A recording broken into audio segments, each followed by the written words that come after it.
दिल्ली विधानसभा में पिछले दिनों पास हुए जन लोकपाल बिल और विधायकों की सैलरी समेत 14 बिल अटक सकते हैं। सूत्रों के मुताबिक दिल्ली के उपराज्यपाल नजीब जंग ने शीतकालीन सत्र के दौरान पास किए गए 15 बिलों में से 14 बिलों को केंद्र सरकार के पास मंजूरी के लिए भेज दिया है। क्या पूछा राजेंद्र से? विधानसभा के एक दिन के विशेष सत्र में दिल्ली के मुखिया अरविंद केजरीवाल ने केंद्र सरकार पर जमकर भड़ास निकाली। चहेते अफसर पर सीबीआई के हाथ रखने से तिलमिलाए केजरीवाल ने डीडीसीए के बहाने वित्त मंत्री अरुण जेटली को जांच का सामना करने की चुनौती दी, तो दूसरी तरफ प्रधानमंत्री पर सीबीआई का डंडा चलाने की तोहमत लगा दी। मैं जेटली जी से निवेदन करूंगा कि इस कमीशन ऑफ इंक्वायरी के साथ सहयोग करें, अपना सारा पक्ष उधर रखें, देश के सामने अपनी इनोसेंस साबित करें। मैं आज सदन के माध्यम से प्रधानमंत्री का इस्तीफा मांगता हूं इतनी फ्लॉप रेड करवाने के लिए और सीबीआई का गलत इस्तेमाल। प्रधानमंत्री जी ने ये रेड केवल और केवल जेटली जी को बचाने के लिए किया और उनका कोई मकसद नहीं था इस रेड को करने का। केजरीवाल गरज रहे हैं, लेकिन दूसरी ओर आने वाले दिनों में केजरीवाल सरकार के लिए केंद्र और मुश्किल बढ़ा सकता है। दरअसल केजरीवाल सरकार ने जिन 14 बिलों को विधानसभा से पास कराया है, उस पर उपराज्यपाल और केंद्र की अनुमति नहीं ली गई है। लिहाजा उपराज्यपाल नजीब जंग ने इन विधेयकों को केंद्र के पास फैसले के लिए भेजा है। एक सत्र में 15 बिल सुनने में बड़ा अटपटा लगता है, क्योंकि दिल्ली विधानसभा ने अपने शीतकालीन सत्र में इतने ही बिल पास किए, लेकिन तब भी सवाल ये उठ रहे थे कि बिलों की संख्या तो बहुत ज्यादा है, लेकिन मुमकिन है कि उनको लाने से पहले उन तमाम प्रक्रियाओं को पूरा नहीं किया गया है जो पूरी होनी चाहिए थी।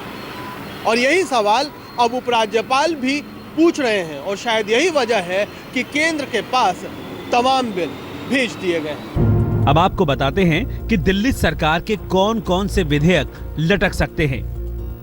इनमें जन लोकपाल बिल, विधायकों का वेतनमान बढ़ाने वाला बिल, शिक्षा से जुड़े 3 बिलों का मामला भी फंसा है, जिनमें फीस बढ़ोतरी पर स्कूल मैनेजमेंट को सजा का प्रावधान शामिल है।